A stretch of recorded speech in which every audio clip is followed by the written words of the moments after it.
வணக்கம் நண்பர்களே. நிறைய பேர் கேட்டுட்டு இருந்த ஒரு விஷயம், துலாம் ராசிக்காரர்களுக்கு கஷ்டத்தை மட்டுமே தான் பார்த்துட்டு இருக்கணுமா சார்? என்னைக்கு சார் நம்ம சந்தோஷத்தை பார்க்குறது? இந்த வருஷமாவது நல்ல வருஷமாக பிறக்குமா?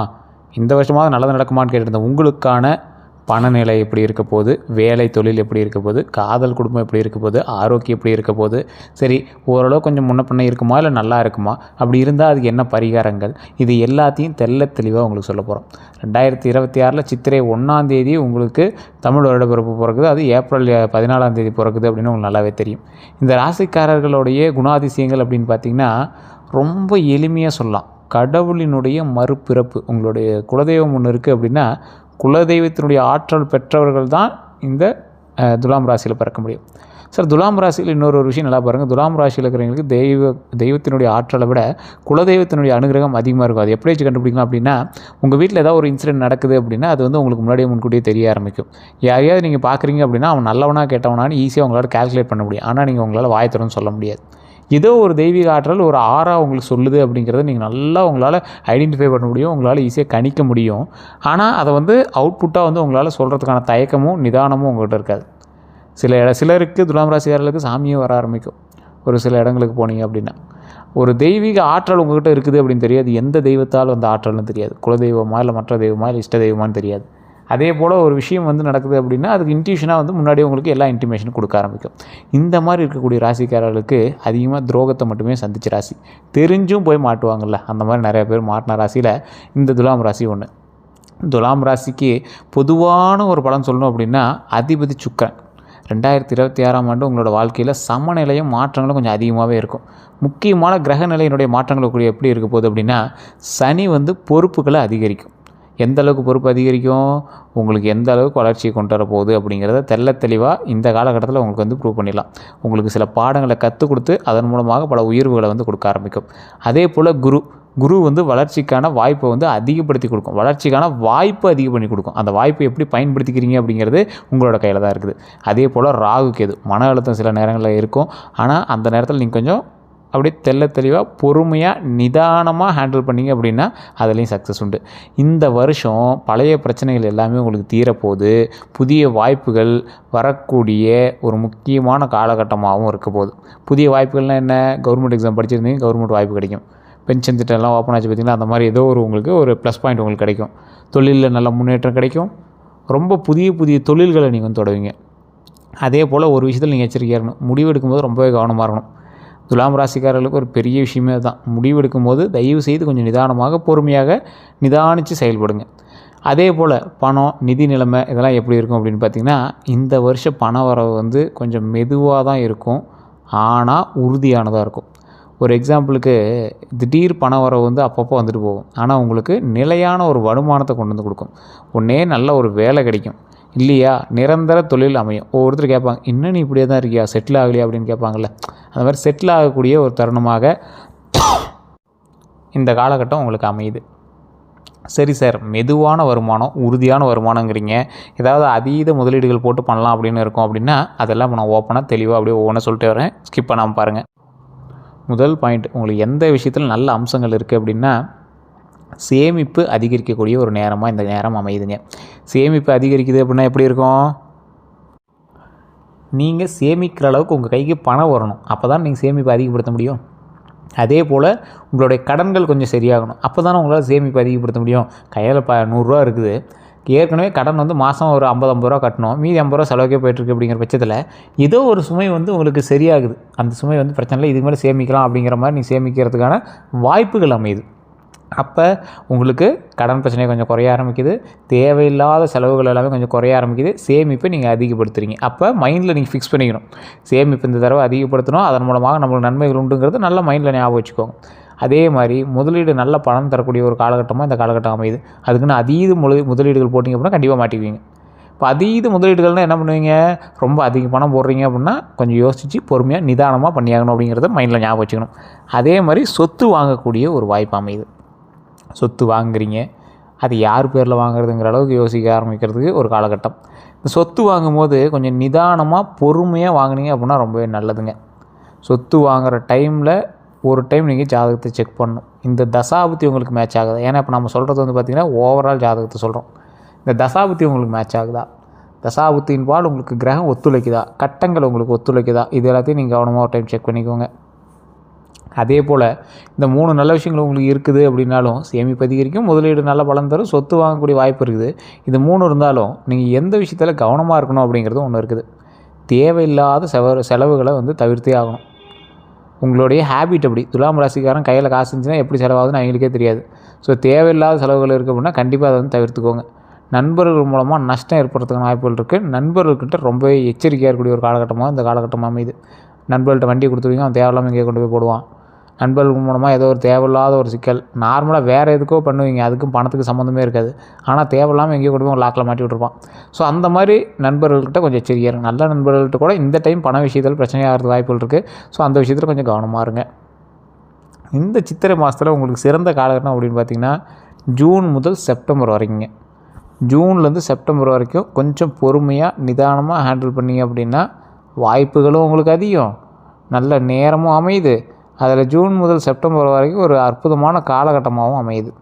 இதில் வேலை, தொழில் இந்த மாதிரி விஷயத்தெல்லாம் உங்களுக்கு எப்படி இருக்குது அப்படின்னா வேலை செய்கிறவங்களுக்கு பதவி உயர்வு கண்டிப்பாக இருக்குதுங்க. அதுக்கு வாய்ப்புகளும் அதிகமாக இருக்குது. உங்களுக்கான காலகட்டமும் வந்து பார்த்திங்கன்னா தசாபுத்தி அமைப்பை பொறுத்து இன்னும் நம்ம கால்குலேட் பண்ணி சொல்லலாம். இப்போ எக்ஸாக்டாக சொல்ல முடியாது, அதை அப்ராக்சிமேட்டாக சொல்கிறோம். பதவி உயர்வுக்கான வாய்ப்பு கண்டிப்பாக இருக்குது. மேலதிகாரிகிட்ட நல்ல பெயர் உண்டாகுங்க. எந்த அளவுக்கு நீங்கள் உழைக்கிறீங்க, எந்த அளவுக்கு பெரிய ஆளாக வரீங்க அதெல்லாம் அப்புறம். மேலதிகாரிங்கிட்ட கொஞ்சம் நல்ல பேர் கிடைக்கிறதுக்கான வாய்ப்புகள் கொஞ்சம் அதிகமாகவே இருக்குது. அதே போல் வேலை மாற்றம் வந்து இந்த டைமில் உங்களுக்கு இருக்கிறதுக்கு வாய்ப்புகள் அதிகம், வாய்ப்பு சாத்தியம் அதிகம் அப்படின்னு தான் சொல்லணும். அதே போல் வேலை மாற்றம் இருக்குது அப்படின்னா நீங்கள் எதிர்பார்த்த இடமா அப்படின்னு நீங்கள் வந்து சொல்ல முடியாது. எந்த இடத்துக்கு வேணாலும் இருக்கலாம். திடீர் வேலை உயர்வு காரணமாக மாற்றம் ஏற்படலாம். அப்படி இருந்தால் நீங்களே வேலையை விட்டு வேறு இடத்துல வேலைக்கு போகலாம். ஏன்னா துலாம் ராசிக்கார் ஏற்கனவே சிக்கலில் தான் இருக்கான், பாதி பேர் கஷ்டத்தில் தான் இருக்கான். ஏதாவது ஒரு இடத்துக்கு போய் பிழைக்கலாம் அப்படின்னு தான் மைண்டில் செட் பண்ணிகிட்ருக்கான். ஸோ அவங்களாம் கொஞ்சம் நிதானமாக பொறுமையாக நீங்கள் பண்ணிங்க அப்படின்னா பெரிய சொல்யூஷன் கிடைக்கும், மிகப்பெரிய சந்தோஷமும் உண்டாகும். தொழில் செய்பவர்கள் வந்து பார்த்திங்கன்னா புதிய கூட்டாமை, அதாவது ஒரு எக்ஸாம்பிளுக்கு புதுசாக ஒரு தொழில் பண்ணலான்னு ஆசைப்பட்றீங்க, ஒரு குறிப்பிட்ட அமௌண்ட் உங்ககிட்ட இல்லை, யாராவது இன்வெஸ்ட் பண்ணுவாங்களான்னு நினச்சிட்ருப்பீங்க. அந்த இன்வெஸ்ட்மெண்ட் உங்களுக்கு கண்டிப்பாக கிடைக்கும். அந்த இன்வெஸ்ட்மெண்ட் வந்து இருந்தது அப்படின்னாவே நீங்கள் ஆட்டோமேட்டிக்காக லைஃப்பில் செட்டில் ஆகிடலாம் அப்படின்னு நீங்கள் வந்து யோசிச்சுட்ருப்பீங்க. அந்த மாதிரி ஒரு இன்வெஸ்ட்மெண்ட் கையில் கிடைக்கும்போது நீங்கள் எப்படி இருப்பீங்க, ரொம்ப சந்தோஷமாக இருப்பீங்கள்ல. ஸோ அந்த மாதிரி ஒரு காலகட்டம் அமையுதுங்க. அதே போல் வெளிநாட்டு வாய்ப்பு ரொம்ப ரொம்ப அதிகமாக கிடைக்க போகுது. வெளிநாட்டு வாய்ப்புனா எந்த அளவுக்கு இருக்கும், வெளிநாட்டில் நீங்கள் போய் பர்ச்சேஸ் பண்ணி நீங்கள் வந்து ஏதாவது இது பண்ணுவீங்க, சேலு அந்த மாதிரி ஏதாவது போடுவீங்க. இல்லைனா வெளிநாட்டில் வந்து ஏதாவது ஒரு தொடர்பு மூலமாக தொழிலை விரிவுபடுத்துறதுக்கான வாய்ப்புகள் உங்களுக்கு அமையுது. அந்த மாதிரி நிறையா விஷயங்கள் அமையுது. நிறைய பேர் வெளிநாட்டு வருமானத்தை நம்பி தான் துலாம் ராசிக்காரர்கள் இருப்பாங்க. ஏதோ ஒரு வகையில் வெளிநாட்டு வருமானம் ஒரு டைமாவது நீங்கள் வந்து ஹேண்டில் பண்ணிடுவீங்க. ஏதோ ஒன்று ஒரு டிஜிட்டல் மீடியா மூலமாகவோ ஏதோ ஒரு விஷயம், ஒரு 1000 ரூபாயாவது நீங்கள் வந்து வெளிநாட்டு பணத்தை அனுபவிச்சே ஆகணும் அப்படிங்கிற ஒரு தலையெழுத்து. அதே மாதிரி ஆன்லைன் பிஸ்னஸ் வந்து வளர்ச்சி தருங்க. ஆன்லைன் பிஸ்னஸ் அப்படிங்கிறது நீங்கள் எதை பேஸ் பண்ணி பண்ணிங்க அப்படின்னாலும் சரி, நீங்கள் வீட்டிலேருந்தே ப்ராடக்ட் ஆன்லைனில் பண்ணுறீங்க, இல்லை டெலிவரி பண்ணுறீங்க, இந்த மாதிரி பிஸ்னஸ் வளர்ச்சிலாம் வந்து பார்த்திங்கன்னா உங்களுக்கு இன்னும் நல்ல வாய்ப்புகள் அதிகமாக இருக்குது. அதில் கொஞ்சம் ஒர்க்கை அதிகமாக போடுங்க, இன்வெஸ்ட்மெண்ட்டை கம்மியாக போடுங்க, உங்களோட ஐடியாஸ் அதிகமாக போடுங்க. துலாம் ராசிக்காரர்கள் நான் சொல்கிறது தான், நீங்கள் ஐடியாஸ் அதிகமாக போட்டிங்கன்னா ஆட்டோமேட்டிக்காக நன்மைகள் உண்டு அப்படிங்கிறது நிறைய பேருக்கு நான் சொல்கிறது தான். அது யாரும் மைண்ட்லேயே வச்சுக்கிறது இல்லை. இந்த டைம் கண்டிப்பாக அதை மைண்டில் வச்சுக்கோங்க. நன்மைகள் அதிகம், கவனமும் தேவை. எந்த விஷயத்தில் கவனமாக இருக்கணும், முடிவு எடுக்கக்குள்ள அவசரப்படாமல் எடுங்க. முடிவுகளை அவசரமாக எடுக்காதீங்க. அவசரப்படாமல் முடிவெடுங்க, அவசரமாக எடுக்காதீங்க. கொஞ்சம் நிதானமாக யோசிங்க. கொஞ்சம் குழப்பமாக இருக்குது அப்படின்னா தள்ளி வைங்க, முடிவை தள்ளி வைங்க. இல்லையா உங்கள் வீட்டில் இருக்கிற யார்ட்டையோ 4-5 பேர்த்திட்ட ஐடியாஸ் கேளுங்க, முடிவை நீங்கள் எடுங்க. ஸோ இந்த மாதிரி சில விஷயத்தை பண்ணுவதன் மூலமாக பல நன்மைகள் உண்டு. சட்ட விஷயங்களில் ரொம்பவே கவனமாக இருக்கணும். நீங்கள் எது பண்ணுறீங்க அப்படின்னாலும் ஆன்லைன் சம்மந்தப்பட்ட சில விஷயங்களில் ரொம்ப கவனமாக இருந்தே ஆகணும் அப்படிங்கிற ஒரு காலகட்டம்.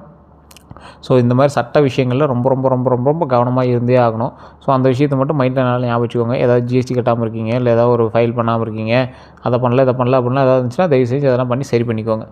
அதே போல் காதல், திருமணம் சம்மந்தப்பட்ட விஷயங்களில் காதல் வாழ்க்கையெல்லாம் வந்து பார்த்திங்கன்னா புரிதல் வந்து அதிகரிக்கக்கூடிய ஒரு காலகட்டம். பழைய பிரச்சனைகள் எல்லாமே சரியாகும்.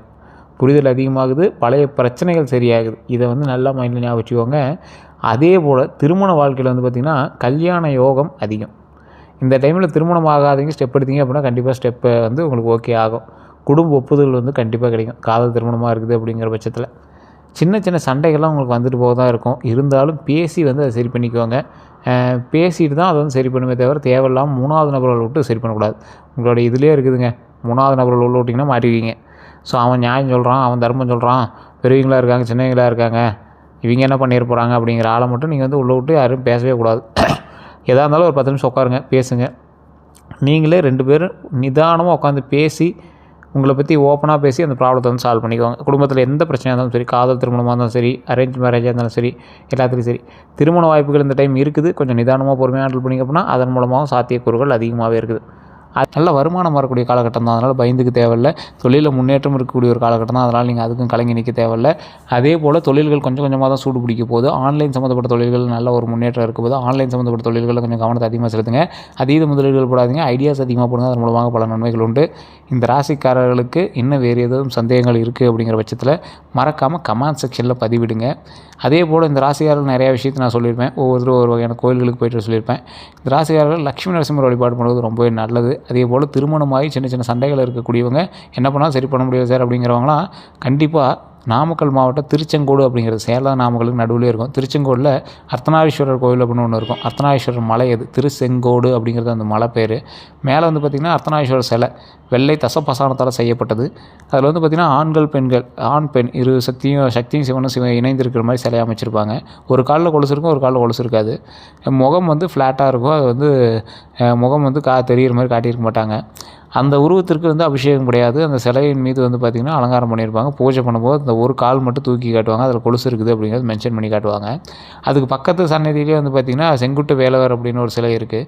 அது வந்து முருகனுடைய ஒரு அவதாரமாக கையில் சேவலோடு காட்சியளிக்கக்கூடிய ஒரு செங்குட்டு வேலவர். அதுவும் தசபசானம் தான்.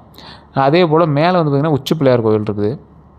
இந்த கோவிலில் குடும்ப சமேதர்களாக காட்சியளித்துறாங்க. அதாவது சிவன், பார்வதி, முருகன், விநாயகர் இது எல்லோரும் ஒரே மலையில் இருக்கிறாங்க. இந்த கோயிலுக்கு திருமணமானவங்க புதுசாக திருமணமானவங்க போய் மாலை மாற்றுவாங்க.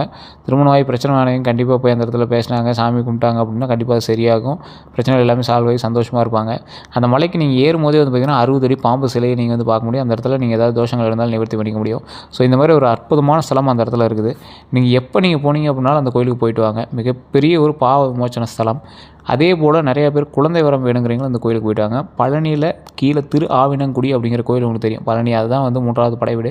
திரு ஆவினங்குடி தான் படைவீடு. மேலே இருக்கிற பழனி வந்து அதற்கு பிறகு உருவாக்கப்பட்ட கோவில். அதே போல் அந்த கோயிலுக்கு போயிருந்தீங்க அப்படின்னா மிகப்பெரிய நன்மை உண்டு. மேல்மலையனூர் கோயிலுக்கு போயிட்டு அங்கே திருவண்ணாமலை வழிபாடு பண்ணிவிட்டு மேல்மலையனூர் கோயிலுக்கு போயிட்டு அதுக்கப்புறம் பழனி திரு ஆவினங்குடி கோயிலுக்கு வந்து வணங்கி பாருங்கள். மிகப்பெரிய ஒரு சந்தோஷம் உங்களுக்கு கிடைக்கும். குழந்தை பேர் இல்லாதவர்களுக்கு குழந்தை பேர் உருவாவதற்கு ஒரு அற்புதமான ஸ்தலமாக அந்த கோயில் வந்து அமையுது. இந்த கோவிலில் மிகப்பெரிய சக்தியுடைய அருளை வந்து நீங்கள் பெறலாம். அதாவது முருகர் எல்லா சிலையிலையும் வந்து பார்த்திங்கன்னா குழந்தை வடிவில் இருக்கக்கூடிய முருகர்களில் ஒரு சில இடத்துல தான் பார்க்க முடியும். இதை வந்து பழனியில் இருக்கக்கூடிய திருஆவினங்குடியில் அந்த சிலையை நீங்கள் பார்க்கலாம். அப்படி பார்க்கும்போது உங்களுக்கு குழந்தை வரம் கண்டிப்பாக கிடைக்கும் அப்படிங்கிறது முன்னோர்களால் அன்றே கணிக்கப்பட்டது. ஸோ உங்களுக்கு கண்டிப்பாக இந்த மாதிரி விஷயங்கள் தெரியணும்னா நம்ம சேனலை சப்ஸ்கிரைப் பண்ணிவிட்டு ஃபாலோ பண்ணிக்கோங்க. நிறைய பேர் ஜோதிடம் பார்க்கணும் அப்படின்னு ஆசைப்படுறீங்க. கீழே ஒரு நம்பருக்கு கால் பண்ணி எடுத்துக்கோங்க. வேறு எந்த சந்தேகம் இருந்தாலும் கமெண்ட் செக்ஷனில் பதிவில் ஃபோன் பண்ணி எடுத்துக்கலாம். வெளிநாட்டில் இருக்கிறவங்க ஃபோன் மூலமாக பேசணும் அப்படின்னா வாட்ஸ்அப் மூலமாக கீழே இருக்கக்கூடிய நம்பருக்கு தொடர்பு கொள்ளலாம். எல்லோருக்கும் நன்றி நண்பர்களே.